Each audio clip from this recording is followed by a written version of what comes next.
Alhamdulillahi Rabbil Alamin Alladhi an'amana bi ni'matil iman wal islam.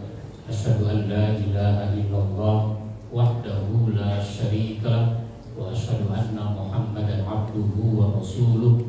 Allahumma shalli wa sallim wa barik ala nabiyyina Muhammadin wa ala alihi wa ashabihi ajma'in, amma ba'd. Jamaah sekalian yang saya hormati, marilah kita mulai kajian kita pada siang ini dengan membaca basmalah. Bismillahirrahmanirrahim. Semua kita tentu memahami, menyadari bahwa kita sudah begitu banyak mendapatkan kenikmatan dari Allah Subhanahu wa Ta'ala. Karenanya jangan sampai kenikmatan itu kita ingkari bahwa dia memang dari Allah. Ibnu Abi Hatim meriwayatkan dari Mujahid bahwa seorang Arab Badui itu Arab pedalaman, Arab pegunungan. Kalau di kita kan jadi suku Badui. Dia datang kepada Nabi meminta sesuatu kepada beliau. Lalu Allah Subhanahu wa Ta'ala menurunkan surat An-Nahl ayat 80 sampai dengan ayat 81. A'udzubillahi minasyaitonirrajim. Wallahu ja'ala lakum min buyutikum sakana wa ja'ala lakum min juludil an'ami buyutan tastakhifunaha yawma za'nikum wa yawma iqamatikum wa min aswafiha wa awbariha wa ash'ariha athasa wa mata'an ilahi. Wallahu ja'ala lakum mimma khalaqa zilala wa ja'ala lakum minal jibali aknana wa ja'ala lakum sarabila taqikumul harra wa sarabila taqikum ba'sakum kadzalika yutimmu ni'matahu 'alaikum la'allakum tuslimun. Dan Allah menjadikan bagimu rumah-rumahmu sebagai tempat tinggal.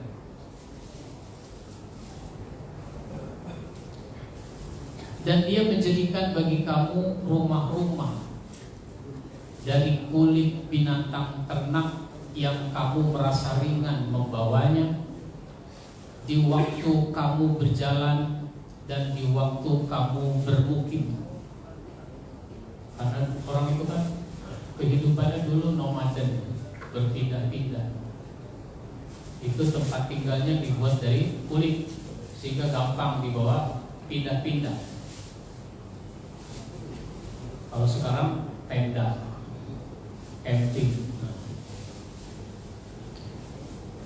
Dan dijadikannya pula dari bulu domba, bulu unta, dan bulu kambing. Alat-alat rumah tangga dan perhiasan yang kamu pakai sampai waktu tertentu, dan Allah menjadikan bagimu tempat bernaung dari apa yang telah Dia ciptakan.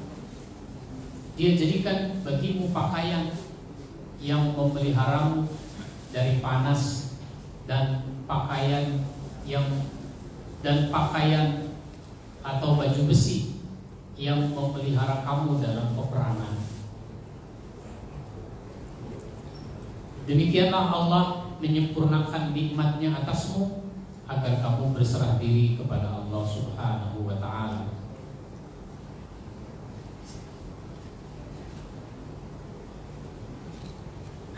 Lalu dari ayat ini Allah ingin menegaskan bahwa ketika orang Arab Badui itu minta sesuatu kepada Nabi, Allah ingin menegaskan bahwa sebenarnya kamu udah dapat banyak dalam hidup ini, bukan yang gak boleh minta, udah dapat banyak. Lalu dia tidak suka, sehingga dia memalingkan wajahnya dari Rasulullah SAW. Maka Allah menurunkan lagi ayat yang ke-83. Ya'rifuna ni'matallahi summa yunkirunaha wa aktsaruhumul kafirun.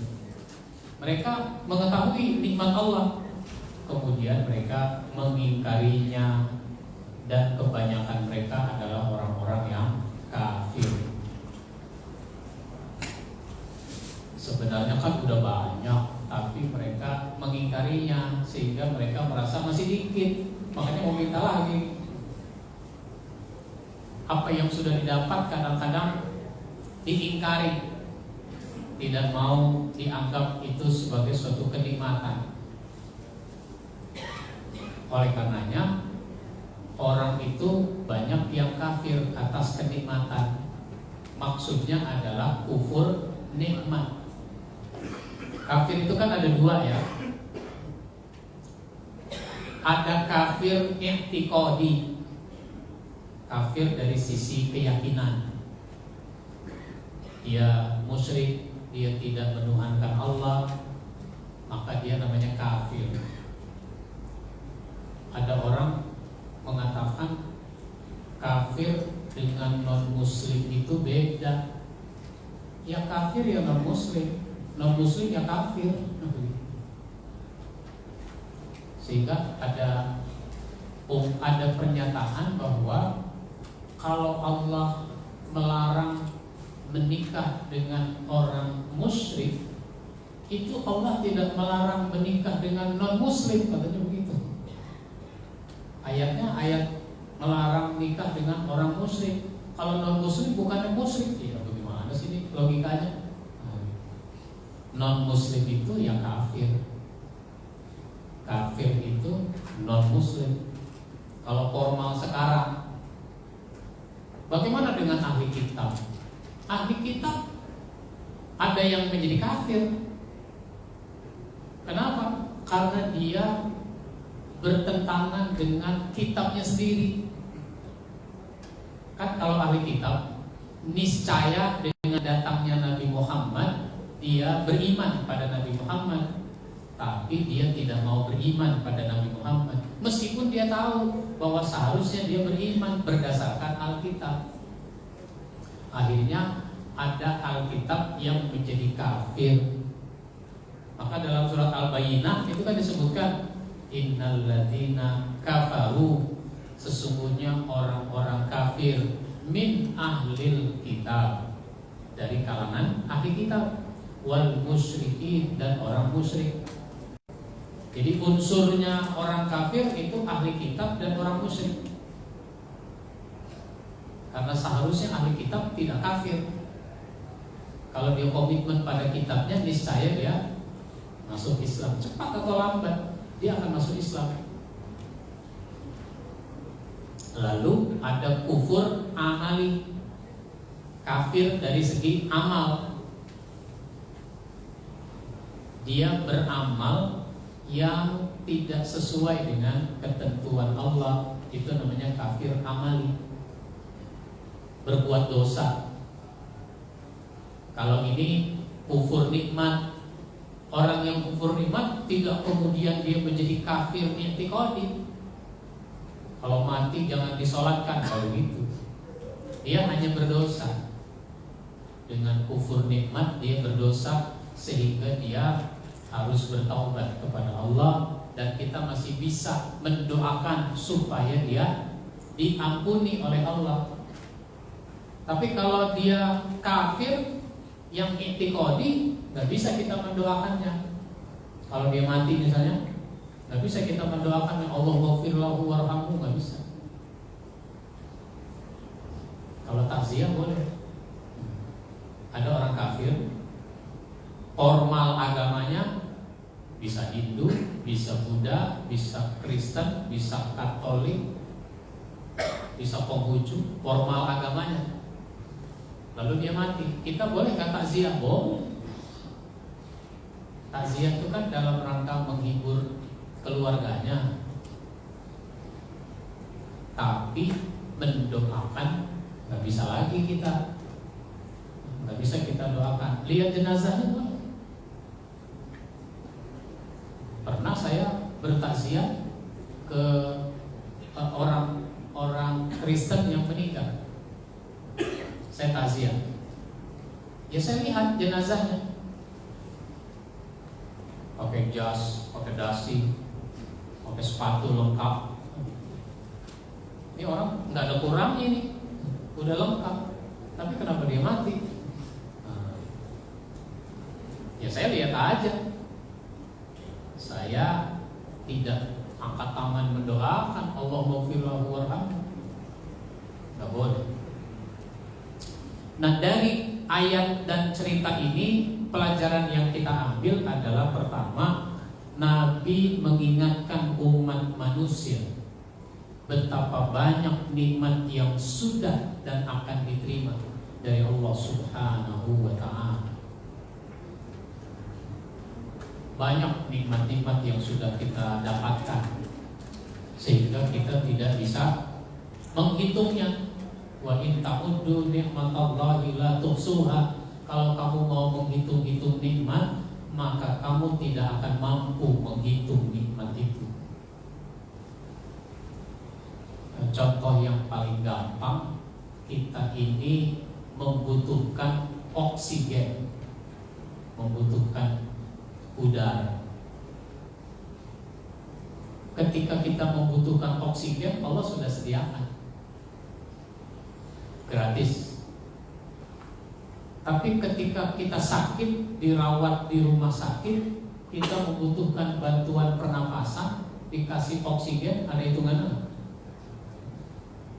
Ada hitungannya. Satu tabung berapa harganya? Air, kita disediakan oleh Allah air. Yang paling pokok untuk hidup kita, air. Untuk bersuci, untuk mandi, untuk minum, disediakan. Bahwa kemudian air tanah yang ada sudah tidak layak konsumsi, itu salah manusia juga.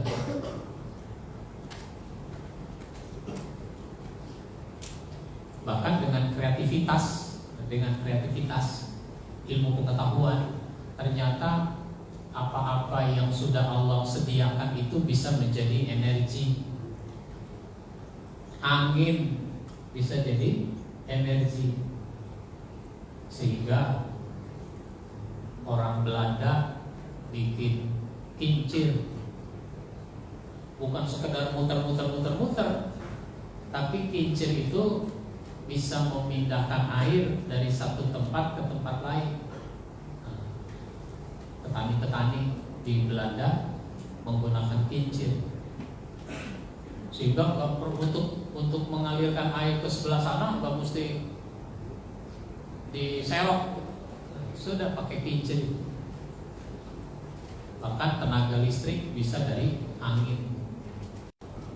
Sinar matahari itu juga bisa menjadi energi listrik. Begitu seterusnya. Yang kedua, bersyukur kepada Allah Subhanahu wa ta'ala merupakan suatu keharusan. Caranya mau menerima nasihat. Kalau orang terima nasihat, dia menyadari betapa dia harus bersyukur kepada Allah. Syukur itu dari kata syakarok. Syakarok itu artinya membuka. Orang bersyukur adalah orang yang tidak menutup-nutupi bahwa nikmat itu dari Allah. Jadi jangan ditutup-tutupi bahwa nikmat itu dari Allah. Yang kita lakukan adalah sebab usaha sebagai sebab untuk mendapatkan kenikmatan Allah. Maka kita jangan merasa menjadi orang hebat karena kita punya banyak kenikmatan itu. Itu semua dari Allah. Dulu ada orang kaya di masa Nabi Musa, ada Korun. Korun itu hartanya banyak. Begitu banyak harta, banyak lemari, banyak tempat, banyak kotak untuk menyimpan harta itu. Begitu banyak lemari, banyak kunci. Begitu banyak kunci, kalau dikumpulkan jadi satu, orang tidak mampu membawanya. Mesti dikumpulkan di gerobak, kemudian ditarik oleh beberapa ekor sapi. Itu kuncinya doang. Bagaimana hartanya? Tapi dia sombong. Dia merasa harta itu yang banyak karena kehebatan dirinya. Maka Korun diazab oleh Allah. Terjadilah, kalau bahasa kita, gempa bumi atau tanah longsor yang menyebabkan dirinya, hartanya amblas ke dalam bumi. Waktu di Palu itu ada gempa, dilanjutkan dengan apa namanya? Beofaksi. Itu bumi bergeser sehingga rumah orang itu pindah dan ambles, sehingga ada orang rumahnya bergeser lebih dari 100 meter. Rumahnya sebelah sana bergeser lebih dari 100 meter. Rumah-rumah yang di sini amblas masuk ke dalam bumi. Luar biasa. Nah, Korun dirinya, hartanya amblas ke dalam bumi karena dia ingkar kepada nikmat yang datang dari Allah Subhanahu wa Ta'ala. Oleh karenanya sangat tercela apabila orang tidak bersyukur atas kenikmatan yang datang dari Allah itu. Nah, persoalan berikutnya adalah bagaimana caranya kita bersyukur. Kita ini mau bersyukur, caranya bagaimana? Caranya itu setidaknya ada 3. Yang pertama adalah bersyukur dengan hati. Bersyukur dengan hati adalah mengakui di dalam hati kita bahwa kenikmatan-kenikmatan yang kita dapat itu memang dari Allah. Pemberian, anugerah dari Allah. Itu bersyukurnya dengan hati. Akui nikmat itu dari Allah. Maka dulu Nabi Sulaiman dengan kenikmatan yang dia peroleh, apa dia bilang? Hadza min fadli Rabbi. Ini adalah karunia dari Tuhan.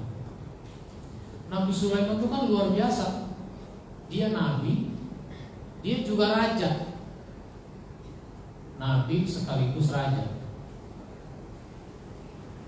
Kalau sekarang gubernur sekaligus raja, gimana ini?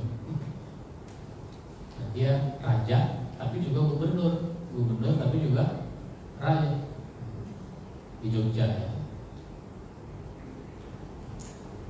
Nabi Sulaiman raja, gubernur lagi, raja tapi juga nabi.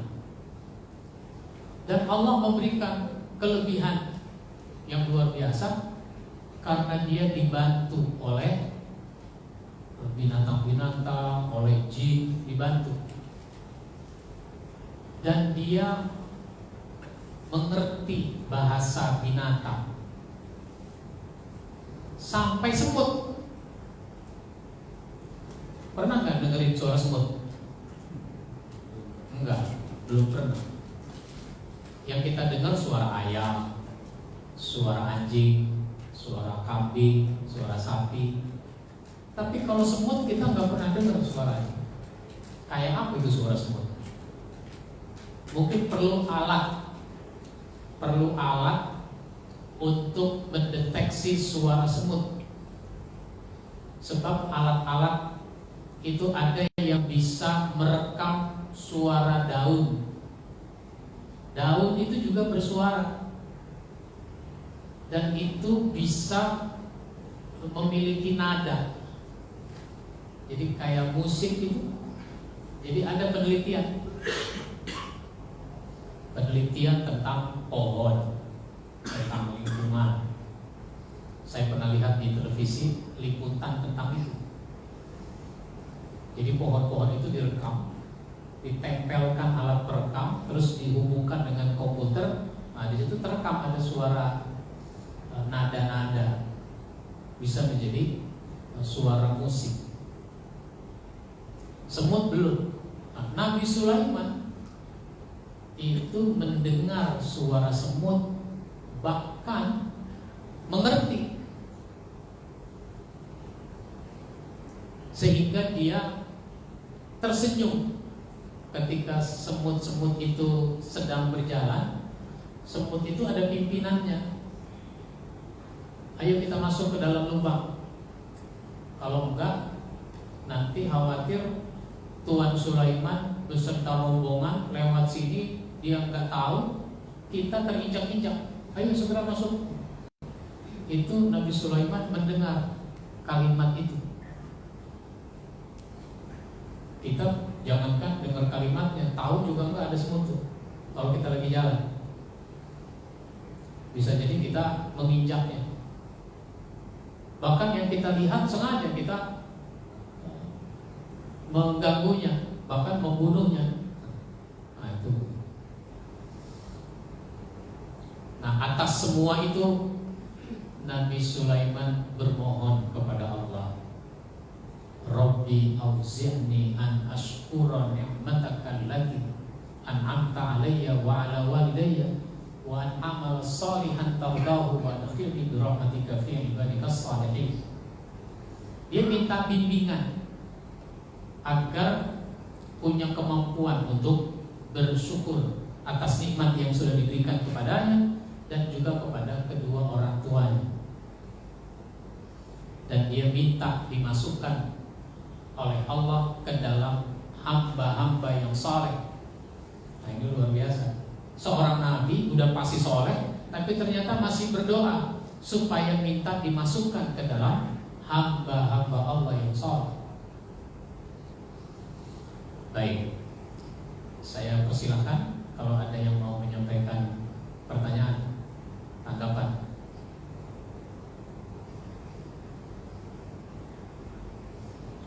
Tidak ada. Ya, silakan. Yang kedua, bersyukurnya dengan lisan. Satu, bersyukur dengan hati. Yang kedua, bersyukur dengan lisan. Bagaimana bersyukur dengan lisan? Ucapkanlah alhamdulillah. Itu sebabnya kalau kita sudah mendapatkan kenikmatan, ucapkan alhamdulillah. Cuma kadang kita lupa. Mau makan masih ingat bismillah, tapi udah selesai makan lupa alhamdulillah. Kecuali kalau sendawa, alhamdulillah. Kalau enggak, lupa dia alhamdulillah. Bangun tidur, nikmat itu tidur. Sehingga bukan waktunya tidur juga tidur, saking nikmatnya. Ngomong-ngomong ini waktunya tidur enggak? Iya. Nah nanti habis pengajian yang bangun tidur jangan lupa baca doa.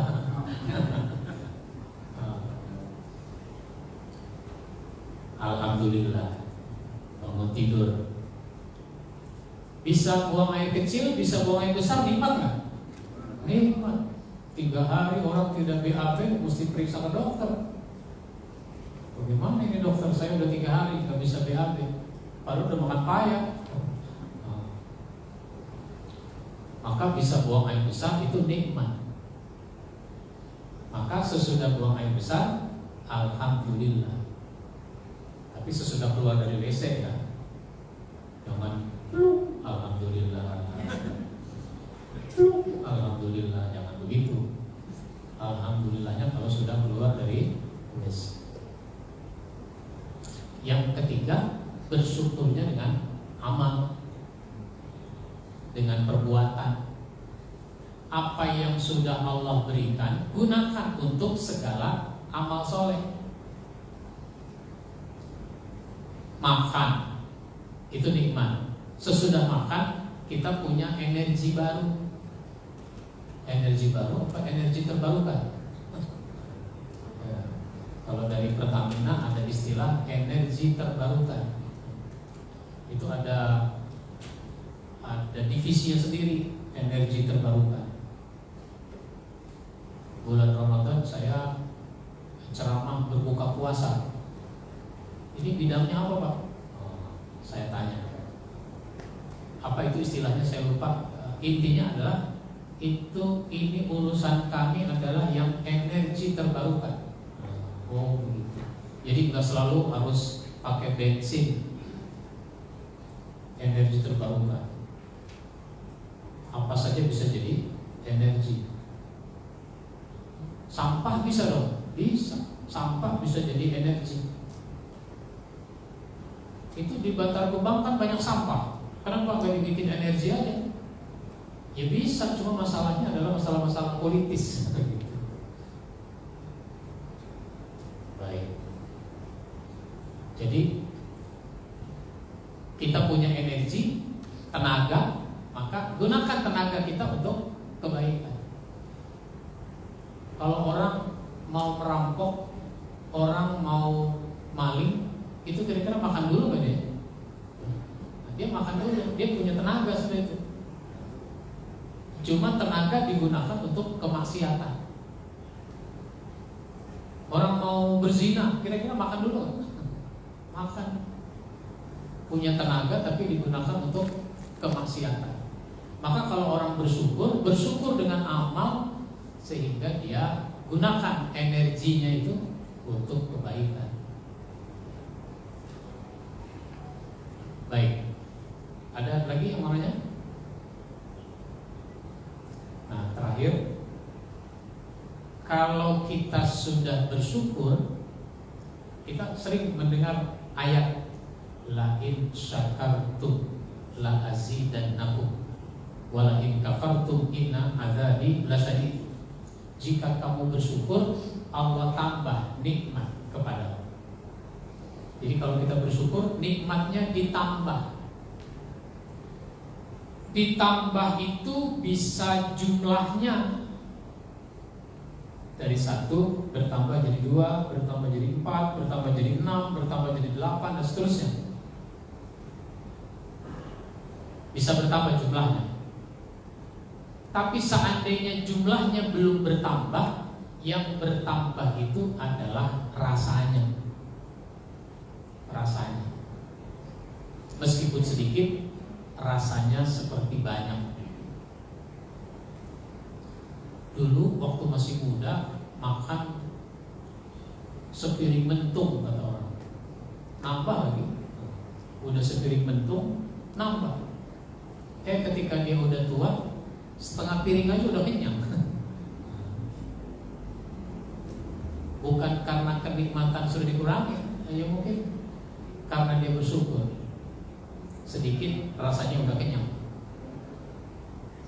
Jadi kalau orang bersyukur, meskipun kenikmatan yang dia peroleh sedikit, itu cukup bahkan bisa lebih. Contoh sederhana, kalau saya makan soto 1 mangkok, itu buat saya sendiri.